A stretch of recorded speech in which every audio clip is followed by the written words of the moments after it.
मणिपुर में भारतीय जनता पार्टी की सरकार थी। मणिपुर में जो नहीं होना चाहिए वो सब कुछ हो रहा था। जब मणिपुर के राज्यपाल आकर के दिल्ली में डेरा डालते हैं, बैठते हैं और पूछते हैं कि क्या किया जाए, तो कोई भी जवाब उनको नहीं मिलता है। पर मोदी का जो बयान था वो कहीं ना कहीं आरएसएस की नाराजगी का कारण था। मुजरा, मंगलसूत्र और भैंस चोर, ये सब क्या था?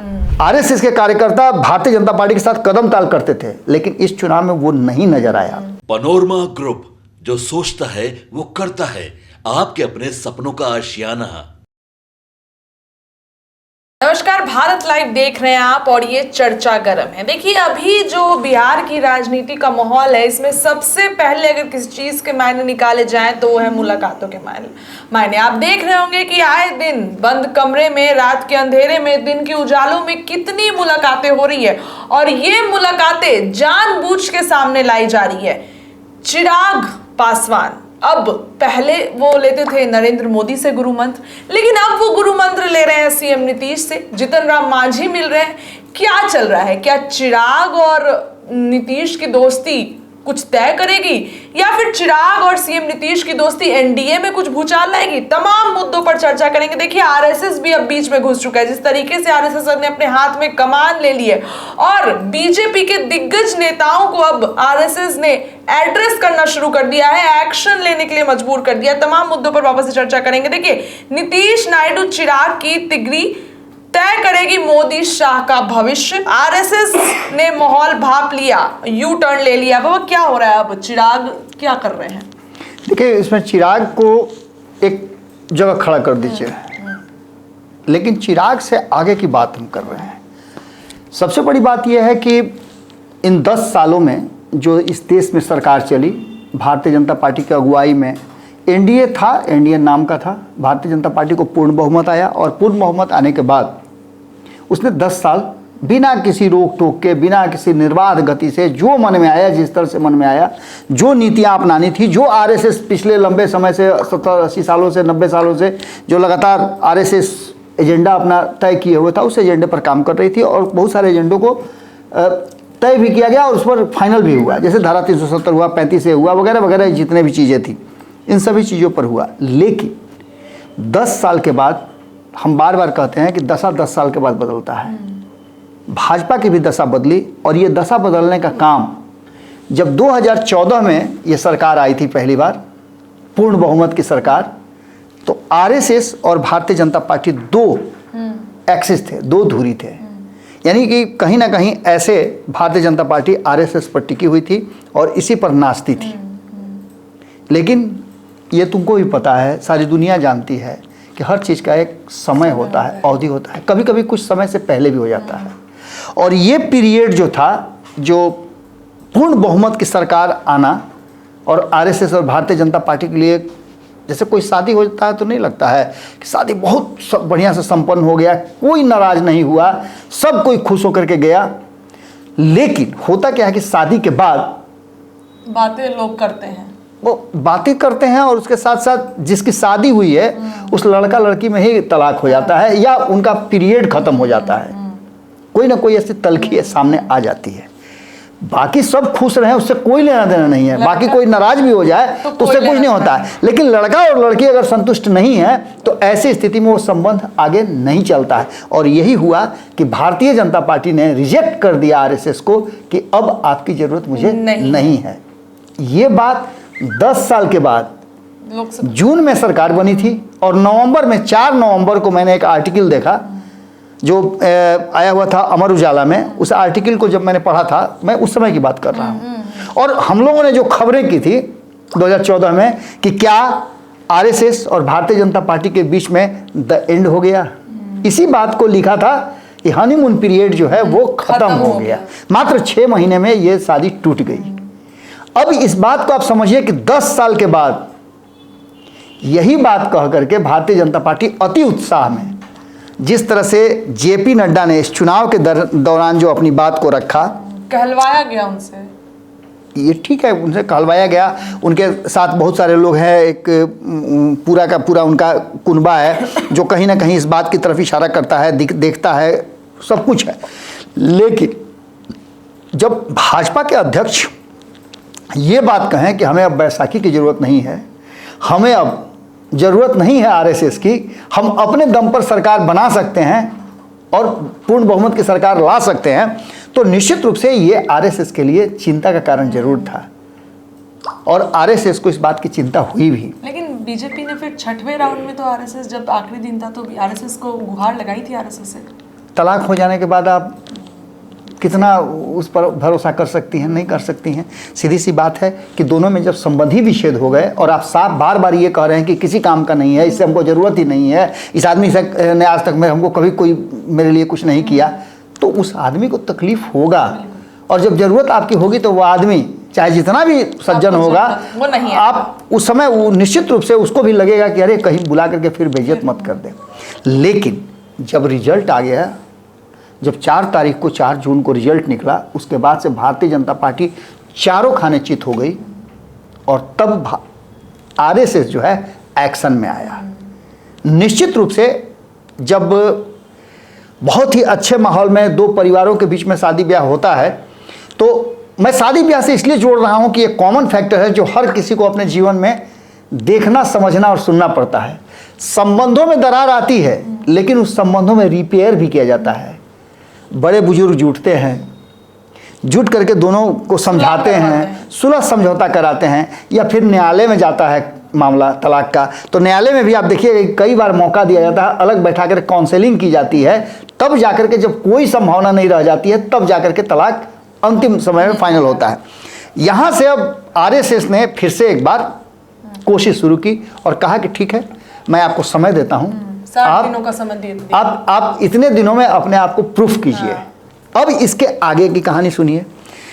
मर्यादा की कमी रही, मोहन भागवत ने ये बात कही, और सबसे बड़ी बात है कि मर्यादा की कमी रही। ये बात जब वो कहते हैं तो निश्चित रूप से बात याद करना पड़ता है कि किस तरह से इस बात को लेकर के इंद्रेश कुमार ने एक बात कही। इंद्रेश कुमार ने साफ तरीके से कहा कि मर्यादा पुरुषोत्तम राम, जिसकी बात भी मैं अगर कोट करूं तो कह सकता हूं कि इंद्रेश कुमार ने साफ तरीके से कहा था कि भगवान पुरुषोत्तम श्री राम ने एक अहंकारी पार्टी को बहुमत से दूर रखा। इंद्रेश कुमार आरएसएस के बहुत बड़े नेता हैं, बहुत बड़े विचारक हैं। उन्होंने जब ये बात कही और अयोध्या में भाजपा की हार होती है, तो निश्चित रूप से आपको ये बात समझनी पड़ेगी कि आरएसएस के पास उसका रिसर्च जो था, अक्सर कहा जाता है कि आरएसएस जो है वो भारतीय जनता पार्टी की रीढ़ है, बैकबोन है। इन सारी बातों के साथ साथ सिर्फ वहीं नहीं रुके मोहन भागवत, उन्होंने कई मुद्दे पर कहा। आपको याद होगा 2-3 दिन पहले मैं बात कर रहा था तो मैंने किसी पत्रकार से सुना था, उन्होंने भी मेरी बातों का समर्थन किया था कि जब मणिपुर जल रहा था, मणिपुर में भारतीय जनता पार्टी की सरकार थी, मणिपुर में जो नहीं होना चाहिए वो सब कुछ हो रहा था। जब मणिपुर के राज्यपाल आकर के दिल्ली में डेरा डालते हैं, बैठते हैं और पूछते हैं कि क्या किया जाए, तो कोई भी जवाब उनको नहीं मिलता है। और यहाँ तक कि उस पत्रकार ने ये भी बात कही कि राज्यपाल ने रो करके कहा कि अब मुझसे बर्दाश्त नहीं हो रहा है, मैं देख नहीं पा रहा हूँ जो हो रहा है। लेकिन उसके बावजूद भी कान पर जूं तक नहीं रहेंगी भारतीय जनता पार्टी की। इस बात का कहीं ना कहीं खुलासा मणिपुर को लेकर के सरकार के रवैये से भागवत बहुत नाराज, और इस नाराजगी ने देश भर में भारतीय जनता पार्टी की एक अलग छवि, डुअल छवि बनाई। भारतीय जनता पार्टी की जो छवि थी, उस छवि को दोहरी रणनीति वाली पार्टी के रूप में सामने लाके खड़ा कर दिया, जिस भारतीय जनता पार्टी को कहा जाता था कि वो अपने आइडियोलॉजी से इधर उधर नहीं हो सकती है।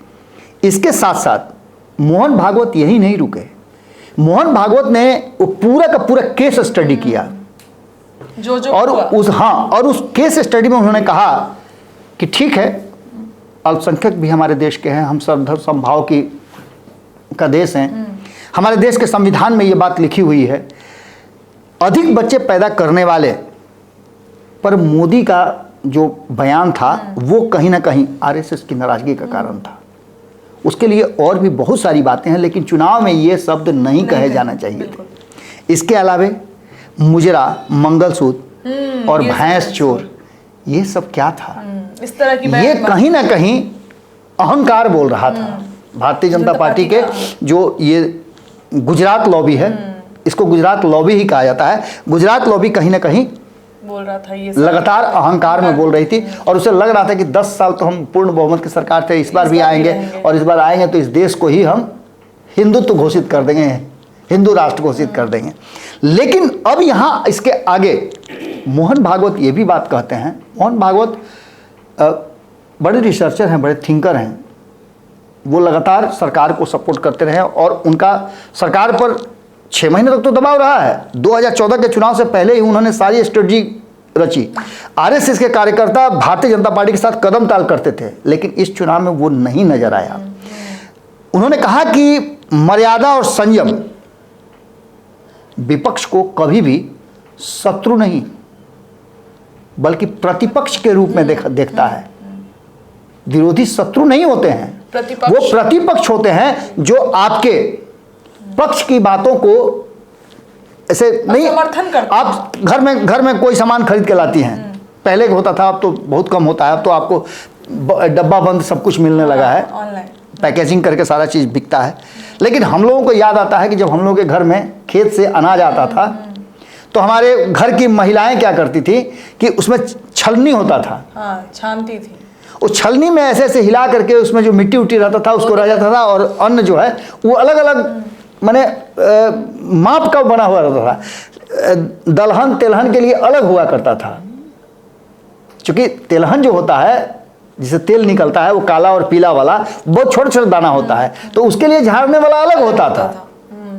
और बड़े बड़े अनाज जो होते हैं, मोटे अनाज, उसके लिए अलग होता था कि जिसमें अनाज नीचे आ जाता था और बाकी का चीज़ ऊपर रह जाता था। तो इस तरह से छान छून करके जो चीज़ें सामने आती हैं उसको लेकर के उन्होंने कहा कि कहीं ना कहीं भारतीय जनता पार्टी जो है वो अहंकार रहित नेता या नेतृत्व को ही लोकतंत्र में नेतृत्व का जिम्मा दिया जाता है, या सही लोकतंत्र वही चला सकते हैं जिसमें किसी भी तरह का कोई अहंकार नहीं हो। अहंकार रहित व्यक्ति ही सरकार चला सकता है। लेकिन उनका सीधा कहना था कि कहीं ना कहीं हमारी पार्टी भारतीय जनता पार्टी के भीतर अहंकार आ गया है, सीधे हमले किए जा रहे हैं। यही चीज तो महाराष्ट्र में भी हुआ, पूरे देश में। एक सेवक ऐसा हो सकता है जो अहंकार रहित हो। आप अपने आप को मर्यादा पुरुषोत्तम राम की तरह कहते हैं। प्रधानमंत्री नरेंद्र मोदी ने क्या कहा कि मुझे इसके लिए चुना गया था, यानी कि आप उनके तरह आचरण करना चाहते हैं। आपने खुद को प्रधान सेवक कहलाया, पूरी पार्टी ने प्रधान सेवक कहा, हमने भी कहा कि हाँ प्रधान सेवक। लेकिन उस प्रधान सेवक बनने के लिए आपको अहंकार रहित होना पड़ेगा। वही आदमी सेवा कर सकता है जो संयम रखता हो, जिसमें सहनशीलता हो, जिसमें संघर्ष की क्षमता हो, जो धरती की तरह स्थिर हो। वो आदमी धरती के सीना को चीर करके आप अन्न उपजाती हैं, कभी चिल्लाई है क्या? कभी नहीं चिल्लाई है। तो ऐसे व्यक्ति को कहीं ना कहीं नेतृत्व मिला और वो नेतृत्व को अपने पास नहीं रख पाए। मोहन भागवत का कहना ये भी है, यानी कि जो वर्तमान परिस्थिति बनी है उससे आरएसएस काफी डरी हुई भी है और नाराज भी है। ऐसी स्थिति में आरएसएस माहौल को भांप रही है, उसको भांप करके वो कहीं ना कहीं इस बार यू टर्न लेने की कोशिश कर रही है। निश्चित रूप से बिहार में जो स्थिति है और पूरे देश में जो स्थिति है, इन सभी बातों को लेकर के वो आगे कहानी अगर आपको बताएं तो इस्लामोफोबिया ये शब्द का उपयोग किया है मोहन भागवत और आरएसएस ने, कि इस्लामोफोबिया से कहीं ना कहीं अति आत्मविश्वासी जो ये दो लोग हैं वो रहे हैं। और भाजपा के लिए वास्तविकता की जांच जो है, मुखपत्र जो है उनका है ऑब्जर्वर, ऑर्गेनाइजर है जो, हाँ। मुखपत्र है आरएसएस का। ऑर्गेनाइजर ने लिखा है कि ये जो रिजल्ट आया है ये अति आत्मविश्वासी पार्टी के लोगों के लिए कहीं ना कहीं वास्तविकता की जांच थी। आप कितना जमीन पे हैं, कितना धरातल पे हैं, कितना जमीन से ऊपर है, कितना हवाबाजी कर रहे हैं, ये सारे चीज़ का फैसला हो गया। और बड़ी लंबे समय के बाद, 10 साल के बाद आप उस जगह पे आके खड़ा हो गए जहां आप अपने एजेंडा को लागू नहीं कर सकते हैं। बार बार आपको अपने एजेंडा को वापस लेना पड़ता है या उसको ठंडे बस्ते में डालना पड़ता है। बहुत उदाहरण है बाबा। बिल्कुल बिल्कुल। अब चिराग पासवान को ही ले लीजिए, जिस तरीके से चिराग पासवान, और इसके बाद जिस तरीके से जम्मू कश्मीर में वो 44 लोगों की लिस्ट आई थी, आप उसको तुरंत 15 कर दिए। बहुत सारी बातें हैं। आप देखिए ना, आपके साथ आपके सहयोगी खड़े नहीं हैं, वो इंडिया गठबंधन के साथ खड़े हैं। आपके सहयोगी जाकर के इंडिया गठबंधन की मीटिंग में बैठते हैं, काहे के लिए? तो आप भाई फिलिस्तीन का मदद छोड़ करके इजराइल का कैसे करने लगे? फिलिस्तीन हमारा दोस्त था, आप इजराइल को आर्म सप्लाई कर रहे हैं, ऐसा क्यों कर रहे हैं?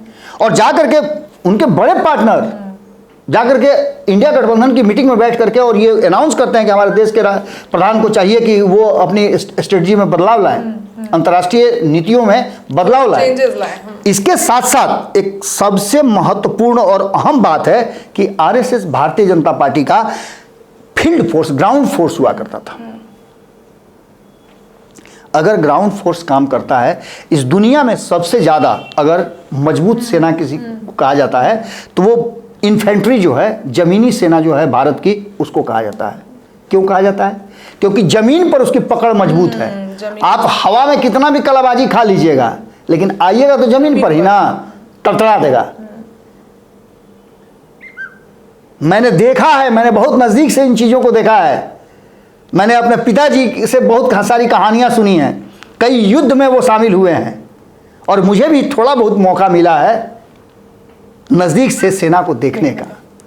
तो ऐसी स्थिति में उस सेना के पास और इन्फेंट्री के पास जो हमारी ज़मीनी सेना है, वो दुनिया की सबसे मजबूत सेना कही जाती है। कहा यह जाता है कि अगर ये सेना, ज़मीनी सेना, हमारे देश की किसी भी देश के साथ अगर टाई अप कर ले या उस देश को मिल जाए तो पूरे दुनिया को अपने कब्जे में कर सकता है। दैट मीन्स कि भारत की ज़मीनी सेना जो है, स्थल सेना जो है, बहुत मजबूत है। खैर, इन सारी बातों को लेकर के अपने वर्क फोर्स को ही, जमीनी जो फोर्स है उनका, उसको ही भारतीय जनता पार्टी ने भुला दिया। इसके अलावे आपको बता दें कि एक बहुत इंपॉर्टेंट बात आप याद कीजिएगा खुशी, कि मैंने खास करके भारत लाइव के दर्शकों को तो याद होगा ही, मैंने 3 दिन पहले राम माधव का जिक्र किया था, याद है आपको?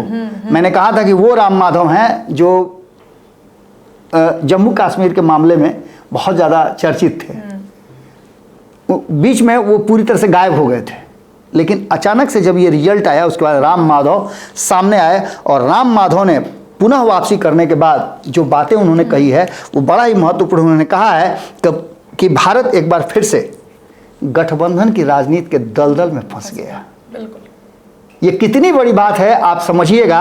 और छोटा है लेकिन बात बहुत बड़ी बात उन्होंने कही है, और ये बहुत बड़ी बात इसलिए है कि भारतीय जनता पार्टी ने वो नहीं किया जो उसे करना चाहिए था। एक व्यक्ति की पूजा होती रह गई और दूसरा व्यक्ति उसकी पूजा कराने के लिए लगा रहा, यानी गुजरात लॉबी का फिर से चर्चा यहाँ होगा।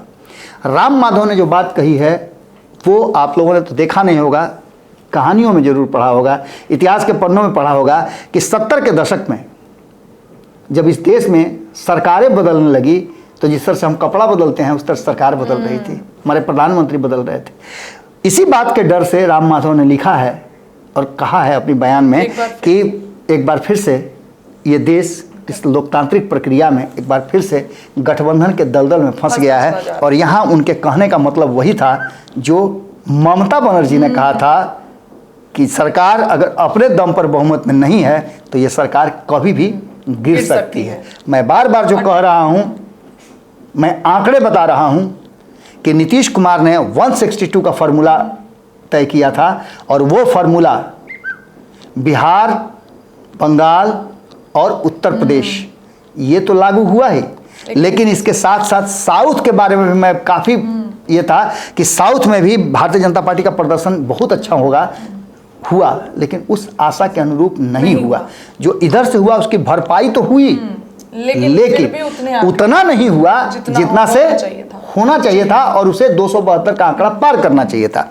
ये सब कुछ नहीं हुआ और इसको लेकर के एक बार चिंता की लकीरें सबके माथे पर है और आरएसएस इससे ज़्यादा चिंतित है कि एक सरकार जो ला करके 2014 में उसने खड़ा किया था वो सरकार 10 साल के बाद हाँफ रही है, सांसें ले रही है।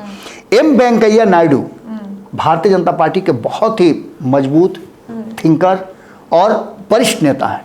उन्होंने भी अपनी बात को रखते हुए कहा था, उन्होंने नसीहत दी थी कि उम्मीदवार के चयन में जिस तरह से हम अपनी मर्यादाओं को भूल गए हैं, भारतीय जनता पार्टी कैडर को चुनती थी नहीं तो एक चाय वाला आज प्रधानमंत्री नहीं होता। बड़ा ही महत्वपूर्ण बात उन्होंने कहा है एम वेंकैया नायडू ने। मैंने एक और बात कही थी, कुछ याद कीजिएगा, कि भारतीय जनता पार्टी दो खेमे में बट गई है। एक गुजरात लॉबी के साथ है और दूसरा जम करके गुजरात लॉबी का विरोध कर रही है, क्योंकि वो आरएसएस द्वारा ट्रेंड की गई है और वो चाहती है कि इस देश में कैसे राम राज्य की स्थापना हो, कैसे पुरुषोत्तम राम की तरह हमारा नेता एक्ट करे। उन्होंने साफ तरीके से लिखा है कि गुण के आधार पर हम पहले नेता चुना करते थे, उम्मीदवार चुना करते थे जिसमें चरित्र हो, क्षमता हो, समर्पण हो और आचरण हो। लेकिन आजकल के नेता कैसे हैं? अभी पहलवानों वाले मामले में आपने देखा कि किस तरह की बातें हो रही थी, वो भी तो नेता हैं।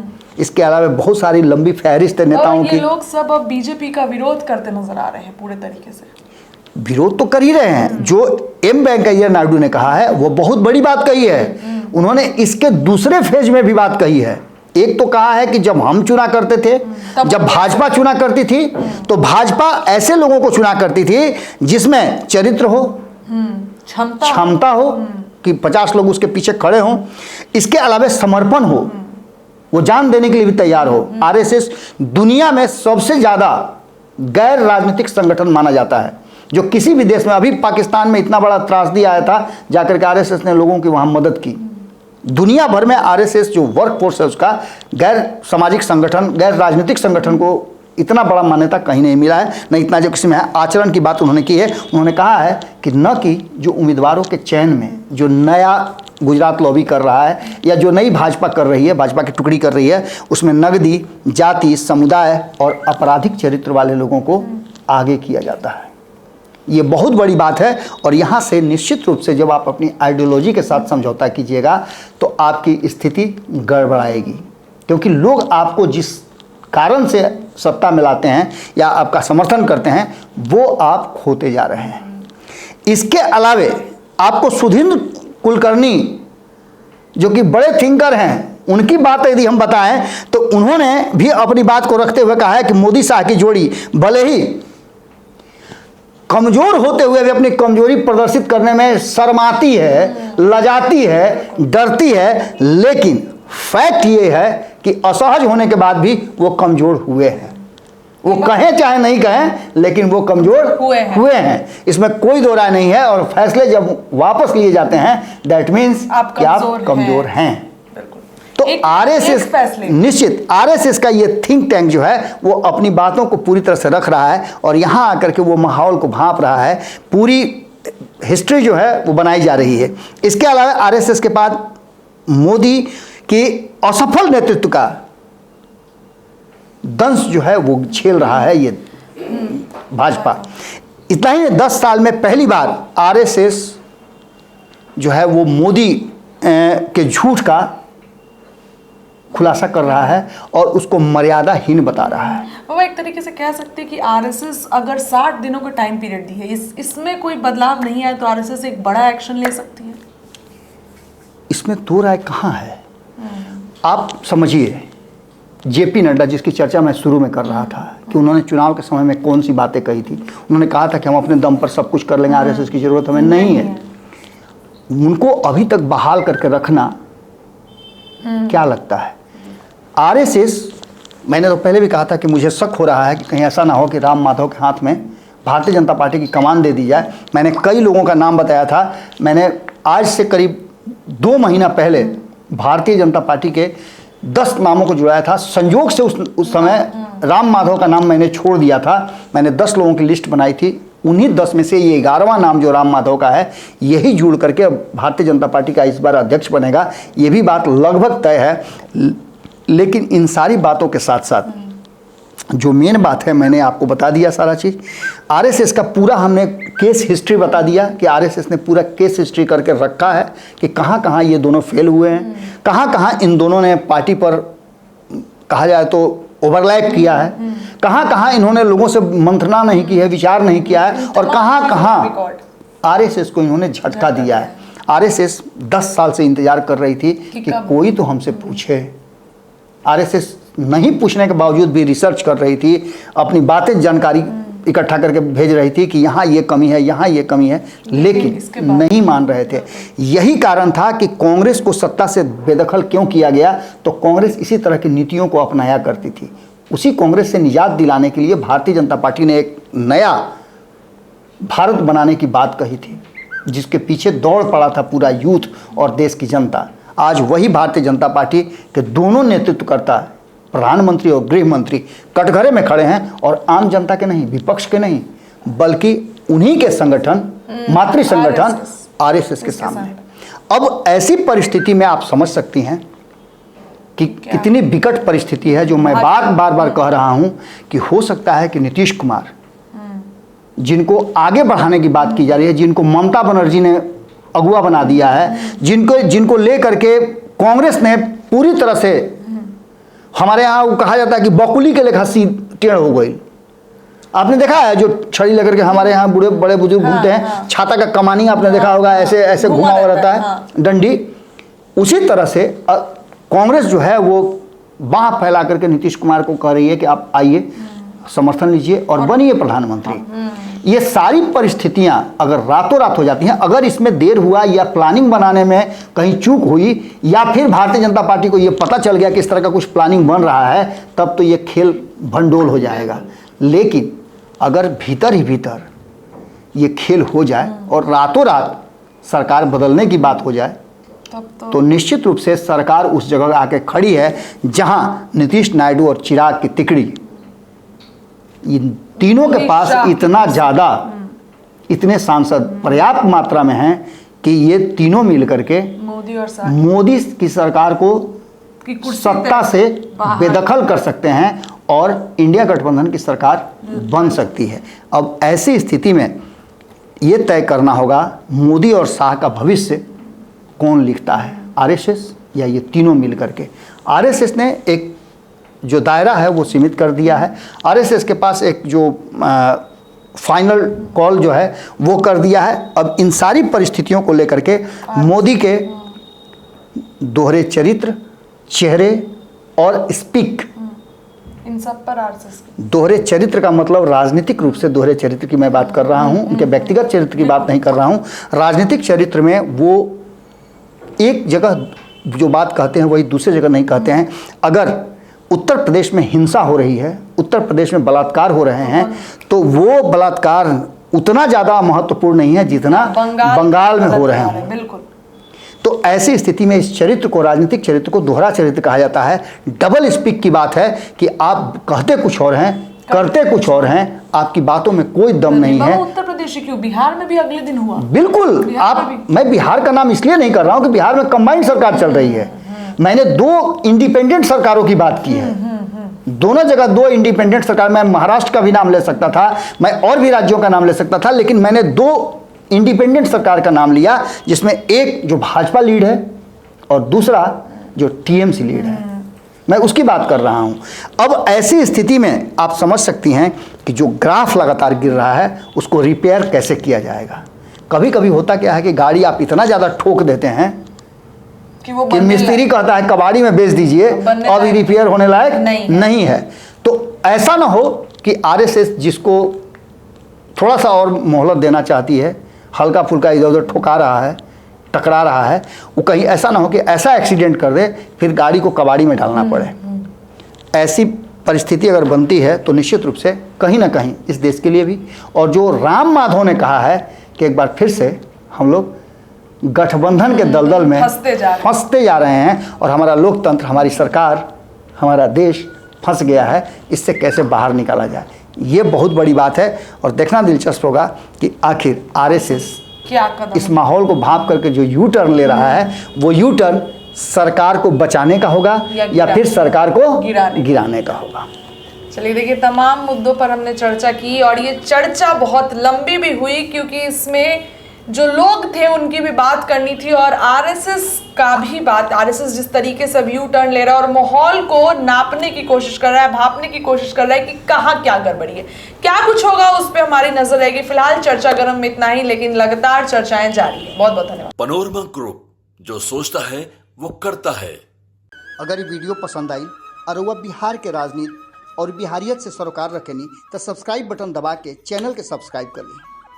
ओजे एगो घंटी बा, ओकरा बटन दबा देला से कुल सटीक और मारक खबर रुआ मुफ्त में मिल जाई। अगर रुआ पत्रकारिता के हमनी के नया प्रयोग में सहयोग कर चाहतानी तो ज्वाइन बटन दबा दी। पेटीएम नंबर नोट कर ली 9386816700। धन्यवाद।